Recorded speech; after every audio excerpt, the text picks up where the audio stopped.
Let's begin this morning in Texas, where incumbent Senator John Cornyn has conceded to Trump-endorsed candidate Ken Paxton in the runoff for the Republican Senate nomination. The latest tally shows the Texas Attorney General leading Cornyn by more than 380,000 votes, with 98% of the vote in. President Trump congratulated Paxton on his tremendous win this morning. He also applauded Cornyn for his truly great career.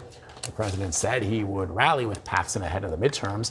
During last night's victory speech, Paxton thanked President Trump for his support. President Trump is the leader of our party, and his endorsement in this is the most powerful force in politics.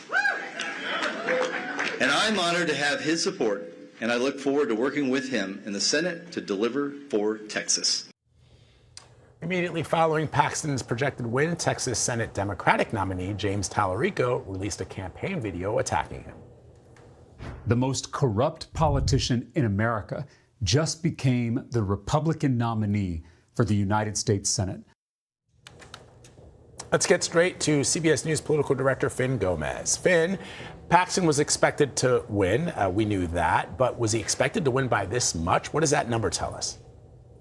Yeah, Vlad and Adriana, good morning. The race was pretty even, if you recall, from the majority of this cycle. But the president's late-breaking endorsement had really a huge impact on this race and ultimately propelled Paxton to this decisive victory last night. You know, he defeated a sitting U.S. senator decisively by a wide margin in a Republican senator in Texas. And if you recall, has become the most expensive Senate primary in U.S. history. But it's also really just a sign of how dominant President Trump remains inside today's Republican Party, especially against Republicans who are viewed by some MAGA conservatives as part of the establishment or disloyal to Trump's agenda. Now, of course, the focus shifts immediately to the general election.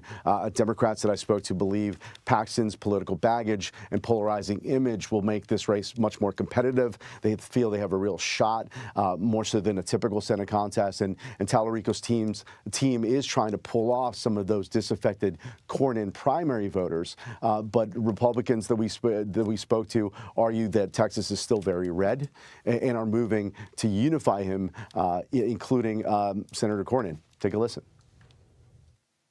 I've spent most of my time in the Senate building the Republican Party in Texas and in the U.S. Senate, and I've always supported the Republican ticket, and I intend to do so again in this general election. You know, Democrats believe that Paxton gives them their best shot in Texas in years, maybe decades.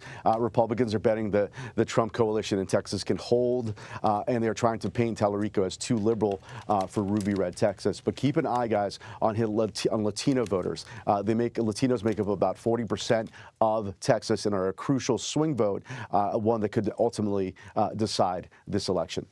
So, Fin, a Democrat hasn't won a statewide race in Texas, as you know, since 1994. It is an uphill climb. Right. But I want to talk about John Cornyn for a second, because the president did endorse him 7 years ago when he was running. Cornyn has not lost a single race until now in Texas.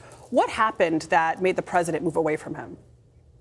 And he also, John Cornyn also had voted with the president 99% of the time. But there are a couple times that John Cornyn had been very critical of the president, in part over January 6th.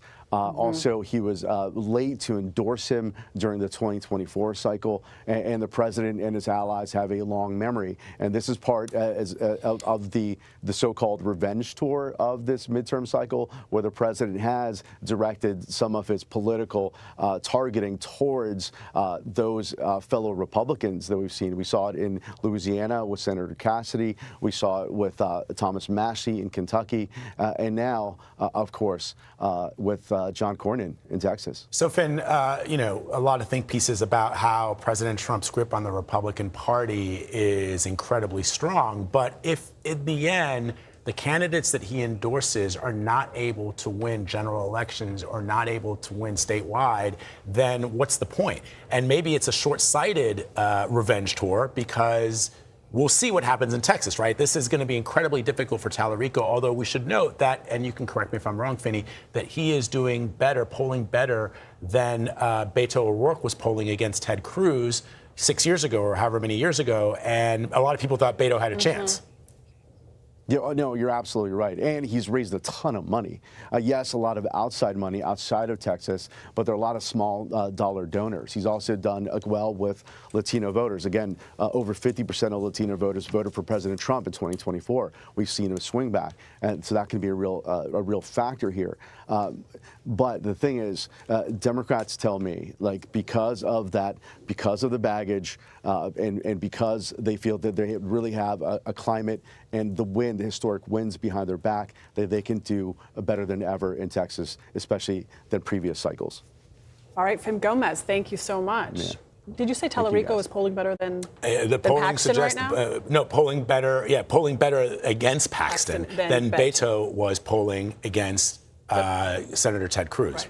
Right. But Paxton is still ahead versus Finny, Talarico. you want to say something? No, I would just say you're absolutely right, and that is, like, in polling wise compared to 2018, which was a big turnout for Democrats, and you saw that, and that's what really propelled Beto O'Rourke. He did lose by just a little bit, about 1.5 points. Wow. And so it's something. So it was about 200,000 votes still in Texas, something like that. But no, again, Democrats believe that they have the wind behind their back. Now again, we're still in May. We're still in May. We'll see. But everything is bigger in Texas. That's right. And also, the ultimate test is, like, if you move away from the primary, it's a general election. That's a completely different electorate, right? So that's I mean, will they be able to compete in that with that electorate? We could talk to you all morning, Fin, but we got to get to some of the other stories. Thank you so much for that great analysis. Yeah.